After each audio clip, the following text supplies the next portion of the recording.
Assalomu alaykum. Farhod Hayot Mirzabek kanalining ijtimoiy tarmoq kuzatib borayotgan guruhdoshlar, sog'misizlar, salomatmisizlar?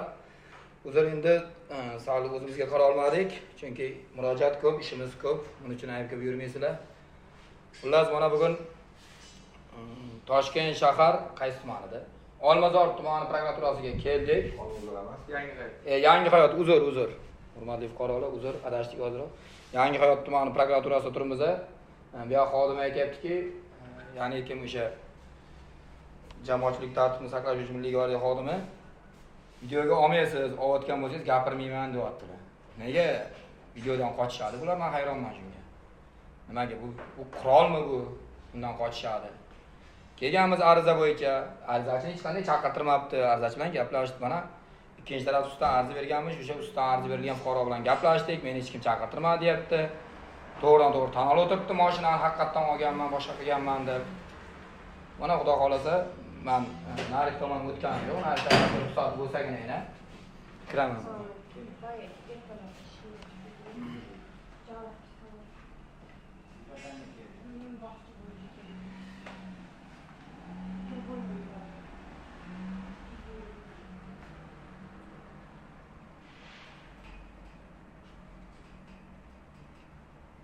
Avtomashinani olgan fuqaro men qisqacha tushuntirib o'taman. Avtomashinani olgan fuqaro, ya'ni kim o'sha yo'ldosh Mahmud akadan mashinasini olgan hamda u fuqaro avtomashina bo'yicha, avtokreditga mashina chiqarish bo'yicha ish qilar ekan.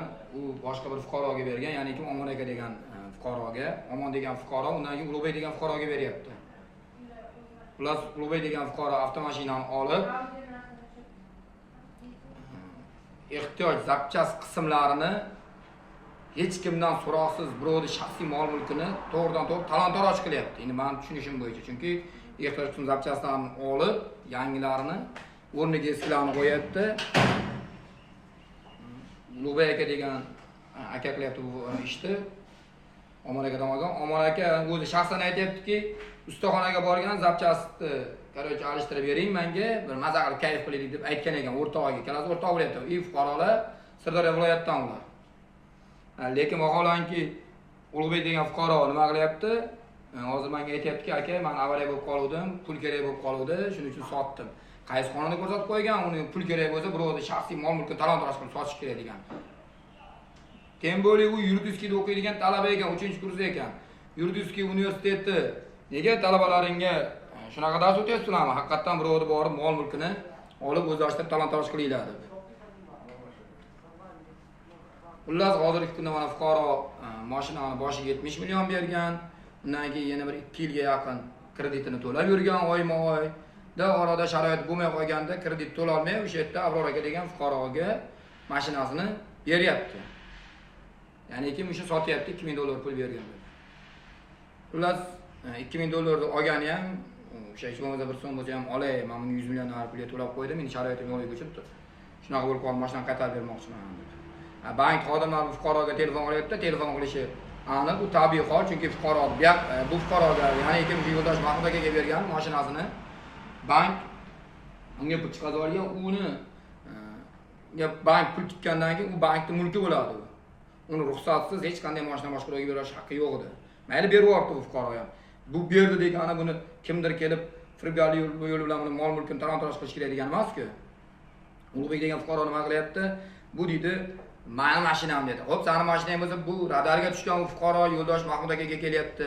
Kredit qo'ymayapti, menga kreditni to'la. Davay aka, bu deb. Lekin vaholanki mana ahvolni ko'rib turibsizlarki, ichki ishlar 82 bilan jinoyat alomatlari yo'q deb ishni materialni yopgan, o'tgan safar kelib ketganmiz xuddi shu tumanga. Prokuraturaga kelib ariza berib ketganmiz. Prokuratura qachon berildi? Ariza qachon berildi? Arizani qabul qildi degan javob ham bo'lgan, uylarda qolib ketib ekanman. 10-larda. 12-iyuldan. Familiyasiga? Yo'ldashmi? Xullas, biz prokuraturadan iltimos qilib keldik.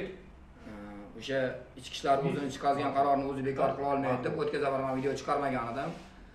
Ichki ishlarga borgan edik, ichki ishlarni nachalnigi bilan ko'rishamiz deb, zamnachalnik bilan gaplashdik. Undan oldin tergov bo'limi boshlig'i bilan gaplashdik. 82 bilan yopyapti devlarni. Lekin Abror akaning ustidan bu fuqaro ariza beryapti. Abror aka kelib tushuntirish xati berib, Abror akaning o'zi Omon degan fuqaroning ustidan ariza beryapti. Lekin Omon degan fuqaroni hozirgi kungacha hech kim chaqirmayapti. Nima uchun? Omon aka o'sha Omon degan fuqaroning o'zi ichki ishlarga kelibdi tergovni oldiga. "Davay, men ariza beraman Ulug'bek degan fuqaroning ustidan. Mendan mashinani shu olib ketuvdi oxiri." Shunaqa desa, "Aka, siz unga ustidan ariza beradigan bo'lsangiz, mabodo ertaga u mashinani qaytarib berdim deydigan bo'lsa, biz Delani mashinasini qaytarib bergan yopishimiz mumkin" degan gapni aytgan ekan ichki ishlar xodimi. Bilmayman uni qaysi xodim aytgan. Men o'ylaymanki, u xodimni uquvi yo'q xodim deb o'ylayman. Chunki uquvi bor xodim ustidan ariza beraman deyaptimi, fuqaro konstitutsiyaviy burch arizasini olib qolish kerak edi. Nima qiladi uni javobini oldindan aytdi. Balki shunaqa javob bermasligi mumkin. Nimaga Omonni chaqirmayapti Olibek? Prokuraturaga ham chaqirishmagan mana Omon degan fuqaroni. Ustidan ariza berib o'tiribmiz, ichki ishlar chiqazgan 82 qarorini, jinoyat alomati yo'q degan qarorni bekor qilib beringlar. Mana hozir to'g'ridan-to'g'ri premyer efir ketyapti. YouTube'da buni kuzatib borayotgan guruhdoshlar, misol uchun o'sha kuzatib borayotgan jamiki O'zbekiston fuqarolari mana bizni kuzatishda davom eting, o'zlaringiz shaxsiy fikrlaringizni bildiringlar. Xuddi shunga o'xshagan holatlar chiqadigan bo'lsa, shunaqa noqonuniy xatti-harakatlar bo'lgan bo'lsa, bemalol aloqaga chiqishinglar mumkin. Nomerimizda bor. Bemalol har bir fuqaro kommentariyaga shaxsiy fikrini yozilishi mumkin. Mana ko'rib turibsizlar ahvolni. Omon degan fuqaroni shu paytgacha hech kim chaqirmayapti. O'zi ariza beraman desa ham uni arizachini qabul qilmayapti. Nima degan gap bu? Yamandir nima qiladigan bo'ldi? Zam prokuror bor ekanlarmi, o'z idorasidan olib qoldilar. Zam prokuror almashdilar. Necha kun bo'ldi? 13 kun bo'ldi. O'tgan Oldingizda Sarvar aka degan bo'lgandilar. Ha, Sarvar aka. Ular almashdilar hozir. Ular общий nadzor bo'yicha o'tganlarmi? Qamalgan bo'yicha sudda qatnashish sharaqasi bo'yicha o'tganlar ular. Qarang, murojaatlar bo'yicha ishlaydigan xodim bormi? Hozir bugun to'g'riga hech kim yo'q pastda. Hammasi shaharga yig'ilishga ketgan. Agar aloqangiz bo'lsa shahardan so'rang. Yig'ilish bo'lyaptimi yo'qmi? Bu yerda hozir joyini to'xtaydi. Dujurlar hammasi ketishgan hozir. Ha. Bugungi shaharga yig'ilishga hamma prokuror, zam prokuror hammasi pastda chiqdi. O'shanga hozir men so'rayman. Boshqa odam chiqsin, o'zlari boshqa gaplashishga harakat qilaman. Chiqsinlar bo'ldi. Bu yerda prezidentning kamaytiringlar. Xalq bilan ishlanglar deyapti bu xalq. Akajon, men ham bu yerdagi xizmatdagi odamman. Ha. O'shaning uchun familiyasini yozib, qachon olgan aniqlik beromadlar arizasini. Kanslerdan bilaman hozir kimdaligini. Shunga qarab o'sha odamga murojaat qilamiz. Mana hurmatli fuqarolar, mana o'zingizlar eshitib o'tiribsizlar. Prokuror yig'ilishga ketib, navorat prezidentimiz yig'ilishlarni kamaytirib xalq bilan ishlayapti. Prezidentimiz umrlari uzoq bo'lsin. Bizda o'sha jamoatchilik nazoratini ketlaringni men o'zim turibman deb aytayotganlariga. Lekin bu yerda ko'rib turibsizlarki, prezidentimizni olib borayotgan siyosatlarini shaxsan men qo'llab-quvvatlayman. Boshqa tashkilotlar ham qo'llab-quvvatlaydi. Qo'llab-quvvatlaganligi uchun prezidentimiz ishonganlari uchun haqiqatan shu joylarda, shu idoralarda ishlab yotishibdi. Lekin hozir mana prokuror yig'ilishga ketdi deyapti, mayli o'sha xizmat yuzasidan ketgan yig'ilishiga. Lekin mana hozir zam prokuror yo'q ekan, murojaatlar bo'yicha ishlaydigan xodim ham shaharga yig'ilishga ketdi deyapti. Qani haqiqatan mana shu Yangi hayot tumani prokuraturasi haqiqatan shu bugungi prokuror, zam prokuror, hattoki o'sha murojaatlar bilan ishlaydigan prokuraturaning xodimi ham haqiqatan o'sha unga ketishganmi? Shaharga yig'ilishga ketishganmi? Nahotki butun boshli prokuraturada hozirgi kunda mana xodim bo'lmasa, har kun mana bu yerga yozib qo'ygan qabul kunlari dushanba, seshanba, chorshanba, payshanba, juma deb 9 dan 6 gacha. Lekin mana biz hozir kelib o'tiribmiz. Birorta xodim yo'q. Mana hozir axirana tushdi, hozir yana kim bor ekan deb bilgani kirib ketdi. Lekin hozir qaysidir bir xodimga yozdirib ketdi, uni kimligini aytishdi, xohlashmadimi yo ichkaridan aytmagin deyishganmi? Xudo xohlasa men apparat bilan kiraman, mana shu o'zimning videosimga apparatim bilan, chunki bu ochiqlik siyosati, buni ko'rib qo'ysin omma. Qanaqa bo'layotganini, xalq qanchalik qiynalayotganini. Nima degan gap bu? Bir fuqaroni shunchalik qiynashga nima majbur qildi? Bu xodimlarni bunchalik qiynalib, sarson bo'lib yurishiga. Prezidentimizning o'zlari ular o'zlari kerak hozir o'sha qaysidir viloyatga borganlarda kerak hozir o'sha janozasigacha kirgan joylari bo'lganida xalq iliq kutib kutib olamiz. Hokimlar yuribdi xalq ichida kirib. Nega endi bu oldiga kelgan fuqaroni arizasini o'rganib chiqmasa kerak bu tashkilotlar? Assalomu alaykum. Xarim Zeliyon. Tamamdir, assalomu alaykum. Assalomu alaykum. Sevgilarim, salom berdi. Akajon, murojaatlar bilan ishlaydigan xodim sizmisiz? Yo'q. Mana Yo'lni ochib keldik, mana bizga hech kim chiqishmadi. Bizdan keyin kelgan fuqaroga mana xodim chiqib o'tiribdi. Buni qanday tushunish mumkin? Bu bilan to'g'ridan-to'g'ri ochiqlik siyosatini qo'llab-quvvatlamayapti Yangiqal'a tuman prokuraturasi deb o'ylayman men. Keyin bo'lib biz o'tgan safar fuqaro bilan kelganimizda arzachi ham bo'lganmiz.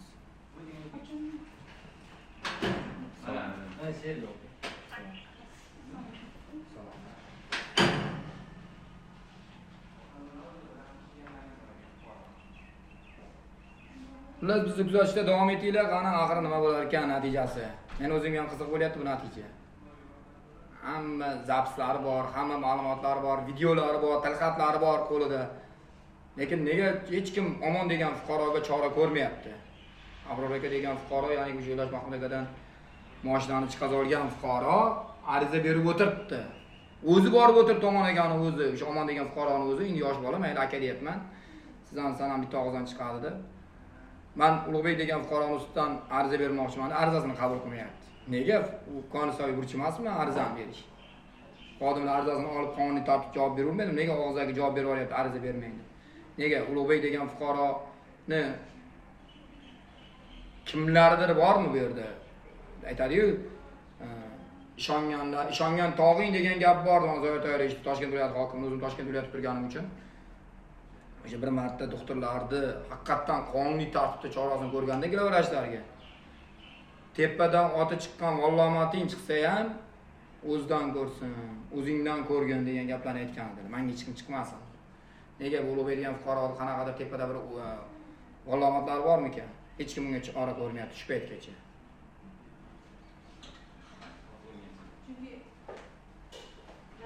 Har bir murojaat 15 kundan bir oyda ko'rib chiqiladi deydi. Bu fuqaro murojaat ariza bergandan keyin bir oydan keyin ham javob xati uyga bormagan. Kelgandan keyin manzil to'g'ri yozib o'tiribdi, lekin davlatdan qarzi bo'lsa mib boradi-ku. Ular ham o'zining ishini qiladi, sud qarorini ta'minlaydi-da. Yo bankdan kredit olsa, bank xodimlari boradi-ku, davay pulingizni to'lab qo'ying deb. Nega bular bitta pochtadan jo'natish qilmagan, hech ishlar. Uyga pochta bormagan. Kelganimizdan keyin olyapmiz, aradan ma'lum bir muddat o'tib ketgandan keyin.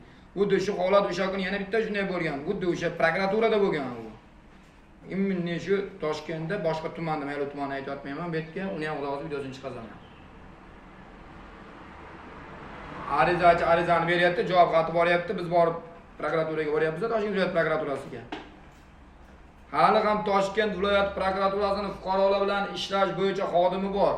Ana shu xodim, ya'ni o'sha Davron aka, o'shanga ming rahmat. Ana shu boradi, qachon bo'lsa, qaysi fuqaro bo'lsa, qo'li ko'ksida chiroyli eshitib, to'g'ri qonuniy tartibda yo'l ko'chasini, yo'l yo'rig'ini tushuntirib, qo'ldan arizalarni olib, to'g'ri yo'naltirib beradi. Hali ham shu Davron akaga o'xshagan xodimlar ko'paysin. Men faqat tashkilotlarni tanqid qilish uchun chiqmaymiz biz blogerlar. Bizga fuqaroni o'sha murojaati qonuniy tartibda o'rganib chiqsin bo'ldi. Bizda qanaqadir kimnidir pulini olib berish yo kimnidir ishdan bo'shatish yo kimnidir ishga jaylab qo'yish unaqa vakolat yo'q bizda. Bizdagi ochiqlik siyosati haqiqat. Prezident bizga ishonib aytayotganlar, biz ham prezidentimizga ishonamiz. Meni ko'zim sizlar, quloqim sizlar degan. Anaqa mashina birov anaqa men nomimda-da boshqa saylovlar o'shani zabt qilish uchun prokuraturaga nimadir yozish kerak ekanmi? 5 marta kelib ketdim, jo'naturdi. Shuncha sarson qilib. Qayerga 5 marta kelib ketdingiz? Nima deydi? Anaqa